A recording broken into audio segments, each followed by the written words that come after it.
The idyllic peace of Pahalgam, a popular tourist destination in Jammu and Kashmir, was shattered on April 22, 2025. On that day, the serene Baisaran meadow, known for its lush greenery and breathtaking views, became the site of a horrific terrorist attack. Militants, armed with guns and fueled by hate, opened fire on innocent tourists, turning the picturesque landscape into a scene of chaos and bloodshed.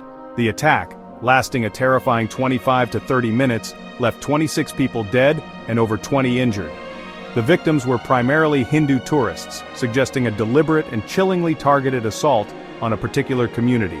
Among the victims were Navy Lieutenant Vinay Narwal, who was tragically on his honeymoon, and an Intelligence Bureau officer, highlighting the indiscriminate nature of the attack. The Resistance Front, an offshoot of the notorious Lashkar-e-Taiba, claimed responsibility for the massacre, adding another grim chapter to the long history of violence in the region. This was not a random act of violence, it was a meticulously planned operation. The terrorists, strategically positioned in 4 directions, unleashed a barrage of bullets, turning the meadow into a killing field. The echo of gunshots replaced the laughter of families, and the sweet smell of the meadow was replaced by the stench of gunpowder and death. I was just a tourist, enjoying the thrill of zip-lining across the meadow, and honestly I had no idea what was about to happen. My camera, which I brought to capture the joy of my adventure, ended up recording the chilling moments of the attack instead. The footage, which spread quickly across social media, showed terrified tourists running for their lives as gunshots rang out.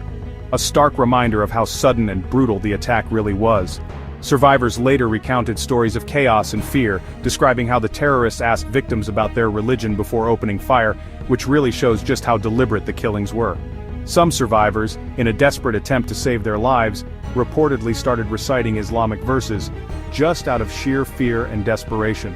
Shubham Dwivedi, one of the survivors, later shared his harrowing experience, explaining how he was asked to recite a kalma, an Islamic declaration of faith, before being shot.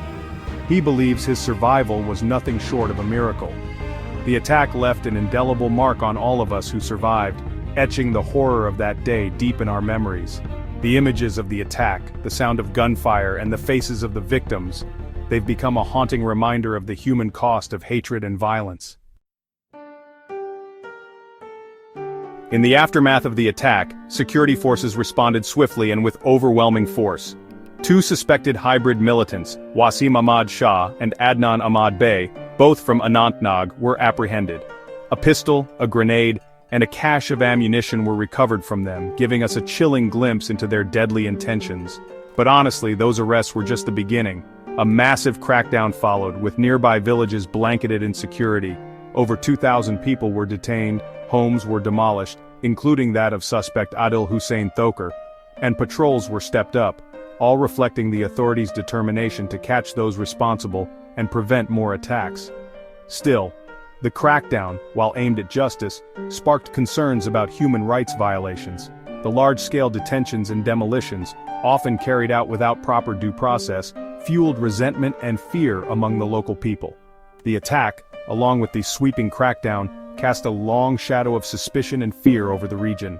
The sense of security, always fragile in Kashmir, was shattered, leaving folks questioning who to trust and where to turn for safety. The Pahalgam attack sent shockwaves far beyond the picturesque valley, shaking the entire nation and honestly, escalating tensions between India and Pakistan to a whole new level. Prime Minister Narendra Modi, visibly grief-stricken and outraged, condemned the attack in the strongest terms, and directed Home Minister Amit Shah to visit the site and oversee the investigation. India's response was swift and multi-pronged. The Indus Waters Treaty, which had been a long-standing agreement on water sharing between the 2 countries, was suspended. The Attari checkpost, a key border crossing, was closed. Pakistani nationals were asked to leave India by May 1st, and special visas were cancelled. Diplomatic ties were downgraded, with defense and military advisors withdrawn and high commission staff reduced in both countries.